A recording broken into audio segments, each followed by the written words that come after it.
Antes de irnos a la pausa, nosotros decíamos que íbamos a seguir con el tema de los fideicomisos.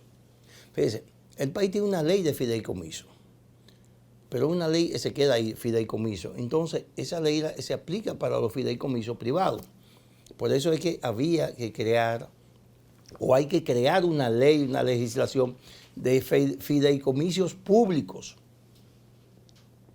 en el que los bienes del Estado, el Estado pueda actuar concomitantemente con el sector privado en proyectos de grandes inversiones. Ahí está el caso de Pedernales, y que se está hablando mucho de desarrollo de Pedernales. Señores, no hay un mecanismo. Y los partidos de oposición y los que se oponen a eso, que lo digan de qué forma se puede desarrollar Pedernales sin que haya una incursión de recursos, una inyección de recursos del sector privado. En Pedernales hay que hacer un acueducto, hay que asfaltar las calles, hay que hacer los hoteles, hay que hacer la planta de tratamiento. ¿Y eso lo puede hacer el Estado? No. Y no solo hay un aeropuerto, hay que hacer un puerto y un aeropuerto. Que aunque están ahí, aunque están en los terrenos, pero no está la infraestructura. Y eso hay que hacerlo, porque de qué otra forma usted puede traer turistas, digamos, donde a Puerto Plata. ¿Y cómo lo lleva a Pedernales? Digamos, donde al aeropuerto María Montés, en Barahona. Esa pudiera ser una opción. Pero de Barahona a Pedernales no es cómodo el transporte. Habría que ampliar y mejorar esa carretera. Sin embargo, se puede hacer un aeropuerto en Pedernales, incluso un puerto en el que puedan llegar cruceros, y tendríamos entonces ya un desarrollo similar a la de otras zonas del país. Pero no hay forma de que eso se pueda hacer sin que intervenga el sector privado, en la mayor inversión venga del sector privado.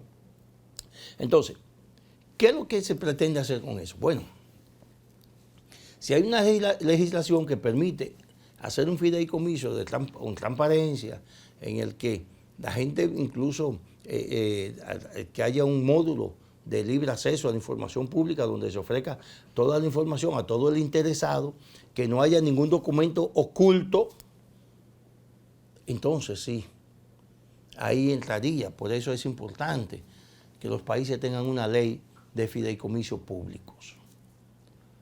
Porque la otra legislación solamente para accionar privado. Entonces, con esta legislación no puede haber un accionar privado. Por eso es que se descarta, los técnicos descartan sobremanera que esa ley pueda usarse para privatizar bienes públicos. Porque esa ley no lo permite. El mismo espíritu, el contenido de la ley no lo permite. Pero hay mucha confusión con eso. La oposición está jugando a lo de siempre, les corresponde como oposición, ¿verdad? Abajo el que está arriba, y que todo el gobierno es malo.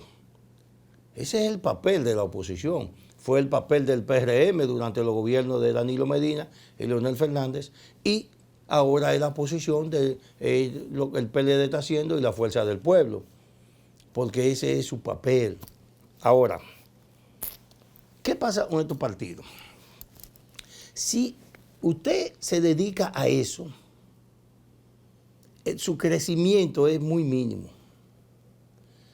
O sea, usted tiene que plantear soluciones. Falta un año para las elecciones, y decimos que falta un año porque las próximas elecciones son en febrero y faltan 2 semanas para febrero. O sea, falta más o menos 12 meses y un par de semanas para las elecciones. La de febrero, la de elecciones municipales, febrero 2024. Pero el escenario electoral que se presenta en febrero del 2024 no va a cambiar mucho de febrero a mayo.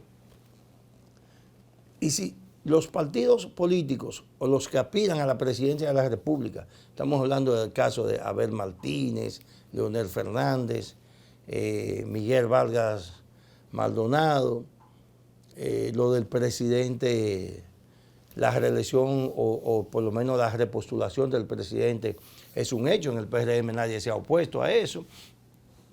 Pero si usted se dedica, en el caso de los opositores, a criticar al gobierno y no a plantear soluciones a los problemas, entonces usted va a tener un crecimiento pírrico y eso va a ser difícil que usted pueda ascender, porque la gente ya hay que plantearle propuestas. Yo no estoy de acuerdo con la ley de fideicomiso público. Bien, ok, entonces yo planteo, miren, yo no estoy de acuerdo con esa ley, pero para desarrollar las pedernales o para lograr la inversión del sector privado conjuntamente con el sector público, yo planteo esto. Y entonces traer un planteamiento. Eso es lo que le genera simpatía a los candidatos en la población. Que usted le tenga una propuesta de alternativa ante cada problemática. Fíjese, la policía ha tenido que cambiar el método de tratar con la delincuencia. Todo el mundo en la sociedad ha estado de acuerdo con eso. De que hay forma, a veces no hay otra forma de parar la delincuencia que no sea eliminando a los delincuentes. Y muchas organizaciones y entidades y personalidades se oponen a ese método. Y tienen razón, pero no plantean una alternativa. O la alternativa que plantean es inviable. ¿Por qué? Porque usted me dice a mí, o mucha gente de eso dice, no, el origen de la delincuencia está en la falta de oportunidades de los jóvenes. Yo no creo que siempre sea así, porque aquí hay muchos pobres que son honestos. Es más, los pobres son más honestos que los ricos. Sin embargo, la mayoría de los actos delictivos, de raterismo especialmente, ocurren en gente pobre. Pero es más la falta de educación. Es más la falta de educación. Pero la falta de educación no es solamente una responsabilidad del Estado, es una responsabilidad del hogar. Porque este país siempre ha tenido escuela y ahora hay más escuelas que nunca. Y hay más oportunidades de estudiar que nunca. Desde la gestión del presidente Danilo Medina, que en este programa defendimos en el área educativa, todo el presidente Medina hizo. Y que este gobierno le ha dado continuidad y nosotros seguimos defendiéndolo. Ahora lo que están quedando mal parados son los profesores, que no quieren dar clase. Viven convocando huelga, convocando asamblea los días de clase. Miren, esta semana se abrió el día 10, el 10 o el 9 creo que fue, se reinició la docencia, pero los profesores de Bonao no trabajaron ese día porque tenían una asamblea. O sea, no pudieron hacerlo el día 9, sino el día 10. El día 9 era feriado, no pudieron hacerla, sino el día 10. Pero ya para la semana que viene hay una convocatoria de los profesores de la seccional de la ADP de Jaina por 3 días. Una convocatoria de huelga de 3 días. Yo no sé si tienen o no tienen razón. Ahora, yo me identifico, y este programa se identifica, con la posición del semanario católico Camino, que lo edita la Arquidiócesis de Santiago, en el que plantea, le pide a los profesores que por favor lleven a otro escenario su lucha, sus reivindicaciones, que no sacrifiquen la educación de los muchachos, que no lo lleven a las aulas, porque entonces estaremos haciendo un flaco servicio al país.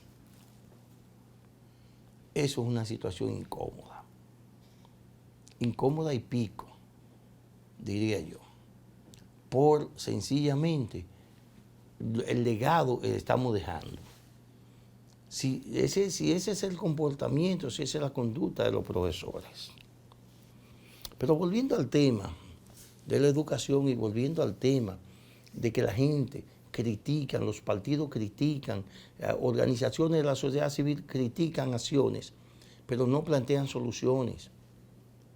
Y tiene que haber, usted no puede criticar por criticar, tiene que haber un planteamiento de solución a cada problema que usted entienda que no deben ser, no debe ejecutarse las medidas, ejecuta el Estado en esos casos. Por lo menos, con el caso de la delincuencia, es cierto que han eliminado muchos elementos sediciosos, pero fíjense lo grave de eso. El último hecho de esa naturaleza fue en el ensanche Luperón, en la calle 37. Eso fue el jueves, creo, el jueves. Fue el miércoles de esta misma semana. Que la policía mató tres supuestos delincuentes. Señora, pero usted fue el jueves, el viernes, y la gente por ahí respaldaba la acción de la policía, argumentando que hay unas banditas por ahí que mantienen a la gente en zozobra, que la gente no puede caminar, porque el ensanche Luperón es un ensanche que tiene calles anchas y tiene muchos árboles, y entonces es como medio oscuro. Y además está en frontera un Capotillo y con Villas Agrícolas y con el ensanche para allá. O sea, está en ese enclave. Villas Agrícolas al oeste, el ensanche para allá al este y Capotillo al norte. O sea, estratégicamente estás en un punto incómodo para el que quiera vivir tranquilo. Pero vino la acción de la policía. La gente respaldó la acción de la policía. Entonces, eso es grave. Cuando una sociedad, la gente respalda la eliminación física de algunas personas, eso es un problema más que serio. Eso es un problema más que serio.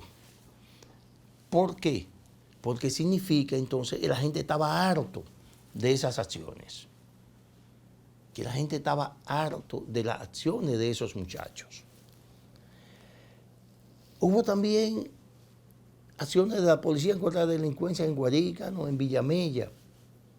Y fue lo mismo en Santiago. Entonces, pero es que no le dejaron otra alternativa a la policía. Y a la misma sociedad que reclamaba a la policía actuar con manos duras. Eso es un riesgo, porque eso en ocasiones provoca daños colaterales. ¿Cuáles son? Bueno, las personas pierden la vida sin tener que ver en el conflicto. Las personas pierden la vida sin tener que ver en un conflicto determinado. Pero nada, esa es la sociedad que tenemos y esos son los organismos que tenemos. Y ojalá que en esta legislatura extraordinaria convocada por el presidente, ojalá que se aprueben por lo menos la ley de régimen electoral, la ley de partidos políticos y que se concluya con una legislación de fideicomisos públicos. Con eso sería un gran logro. Y si los diputados o senadores pueden incluir otro tema de interés, también no estaría de más. Pero hay mucho interés en que eso se haga y los legisladores de todos los partidos están involucrados en ese proceso de buena fe. Bien, amigos televidentes, vamos a otra pausa y en breve regresamos ya con la parte final de Coloquio Cultural.